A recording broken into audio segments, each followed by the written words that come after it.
Assalamualaikum warahmatullahi wabarakatuh. Saya Dr. Isman dari PWDS Ilmu Bedah FK Unri. Pada kesempatan ini saya akan menjelaskan sedikit tentang infantile hypertrophic pyloric stenosis atau yang lebih kita kenal dengan hypertrophic pyloric stenosis. Tahun 1627 Hildanus sudah mendeskripsikan infantile hypertrophic stenosis, tapi anak tersebut sembuh spontan. Kemudian tahun 1700 Patrick Blair mendeskripsikan secara klinis dan postmortem pasien dengan hypertrophic pyloric stenosis. Selanjutnya Hirschsprung tahun 1800 secara lengkap mendeskripsikan tentang gambaran klinis daripada hypertrophic pyloric stenosis. Penanganan pasien dengan hypertrophic pyloric stenosis dari tahun ke tahun juga mengalami perubahan, mulai dengan tahun 2 melakukan ionostomi, Locker melakukan gastroenterostomi, yang terakhir tahun 1912 Ramstedt menemukan teknik operasi yang sampai sekarang masih dipakai. Infantile hypertrophic pyloric stenosis terjadi sekunder akibat hipertrofi dan hiperplasia daripada otot daripada pylorus, baik itu otot sikuler maupun longitudinal, sehingga akan menyebabkan penyempitan dan pemanjangan daripada lumen daripada pylorus.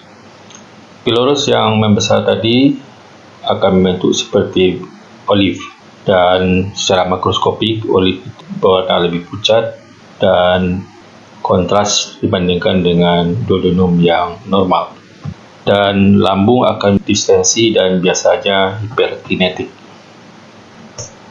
Secara mikroskopik, bagian antropilorik akan menebal dan memanjang, biasanya tebalnya 4-6 mm dan panjangnya 16-12 mm. Dan tiba-tiba bagian yang menebal tadi akan menjadi normal seperti duodenum yang normal. Dan kalau kita lihat di mukosa akan kelihatan udem daripada mukosa, dan biasanya mukosanya akan redundant dan protrusio ke dalam gastric antrum. Secara mikroskopis akan ditandai oleh hipertrofi dan hiperplasia serta udem daripada mukosa. Yang mengalami hipertrofi atau hiperplasia terutama otot-otot sirkuler. Penyebab pasti daripada infantile hypertrophic pyloric stenosis sampai sekarang tidak diketahui. Ada beberapa faktor yang berkontribusi terhadap infantile hypertrophic pyloric stenosis, seperti lingkungan, herediter, dan abnormal daripada plexus mesentericus. Ada beberapa teori tentang penyebab daripada hypertrophic pyloric stenosis. Di antaranya ada eksposur terhadap antibiotik golongan makrolide, contohnya erythromycin, dan gangguan atau defisiensi daripada nitric oxide. Kemudian ada faktor herediter. Dan faktor herediter ini tidak spesifik, sering ditemukan pada anak pertama atau pada anak yang kembar. Penyebab yang lain diduga penurunan atau berkurangnya jumlah ganglion sel pada daerah yang hipertrofik atau adanya ganglion yang imatur. Kemudian bisa juga karena hipergastrinemia. Kemudian teori selanjutnya adalah gangguan daripada enteric nervus, yaitu pada sel-sel kajal. Teori selanjutnya adalah peningkatan daripada insulin-like growth factor dan platelet-derived growth factor.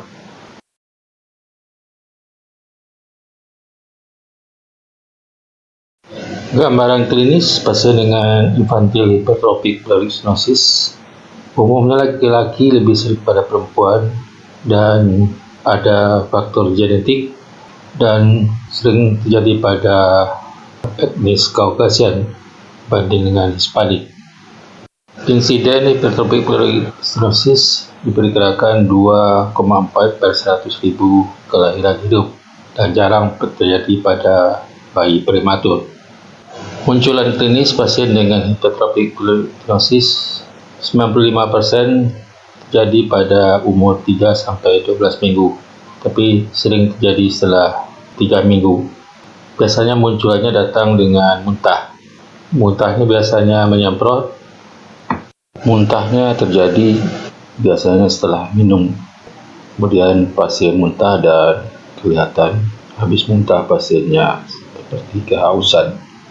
Muntahnya tidak hijau dan bisa muntahnya bercampur darah apabila terjadi ulkus di daster. Umumnya pasien datang dengan gizi jelek, dehidrasi, dan jumlah urin akan berkurang. Pada pemeriksaan fisik dari inspeksi akan kita lihat kembung di daerah epigastrik akibat dilatasi daripada lambung, dan bisa juga kita lihat adanya gerakan peristaltik di daerah epigastrium. Bisa dilihat terutama setelah bayinya minum, dan gerakan peristaltiknya biasanya berjalan dari kiri atas ke bagian midline. Gerakan peristaltiknya biasanya berlangsung setiap 30 detik selama 5-10 detik. Dari pemeriksaan fisik juga akan teraba adanya tumor berupa benjolan di daerah epigastrium, dan bisa kita raba seperti meraba olive dan lebih nyata terasa di bagian lateral daripada rectus abdominis.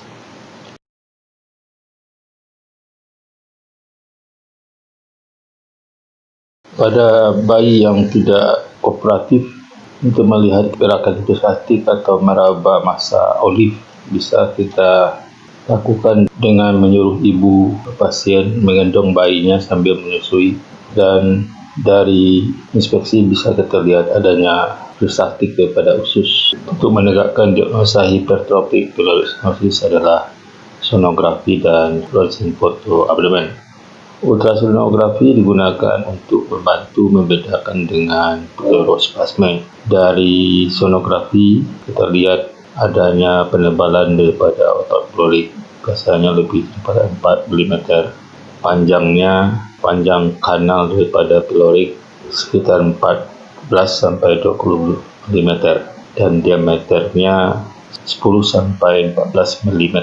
Dari Rosen Photopholos abdomen akan terlihat adanya dilatasi daripada lambung dan adanya air fluid level di daerah lambung, dan distribusi udara di bagian distal bisa berkurang atau normal. Pada pemeriksaan kontras upper GI tract series akan kita lihat ada tanda strain sign akibat daripada penyempitan daripada pilorus, gambarannya seperti tali, dan ada shoulder sign dan double track sign atau railroad sign. Bisa kita lihat di slide, ada dilatasi lambung, adanya strain sign, ada shoulder sign dan double track sign. Dari laboratorium, akibat muntah yang berulang akan didapatkan tanda-tanda hipokalemia, hipokloremik, dan metabolic alkalosis atau paradoksal aciduria. Dan kalau ada fasilitas endoskopi dari upper GI tract endoskopi, akan kita lihat adanya tanda-tanda gastritis atau ulcus pepticum.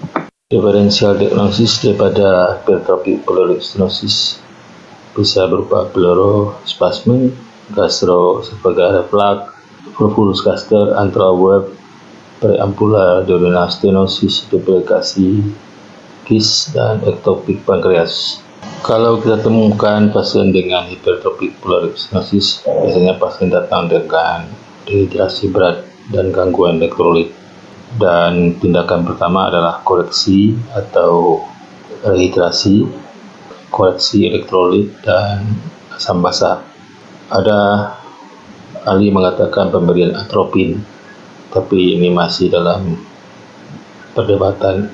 Tindakan definitif daripada pasien hipertrofik pleural stenosis adalah pleuromaniotomi Armstead prosedur. Insisi dilakukan transversal, biasanya 3-4 cm di kanan atas. Bisa juga dilakukan insisinya semisirkuler di daerah umbilikus.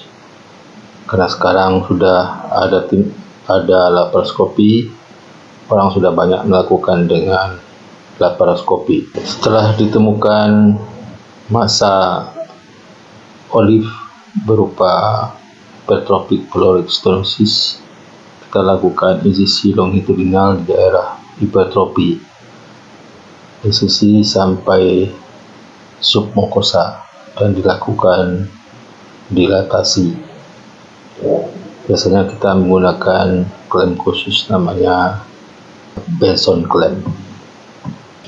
Setelah operasi biasanya kita mulai minum beberapa menit atau beberapa jam setelah operasi, dan kita minum bertahap, dan biasanya muntah akan terjadi dalam 1 atau 2 hari pertama post-op. Demikianlah paparan singkat mengenai hipertrofi pleural stenosis. Semoga bermanfaat. Terima kasih. Assalamualaikum warahmatullahi wabarakatuh.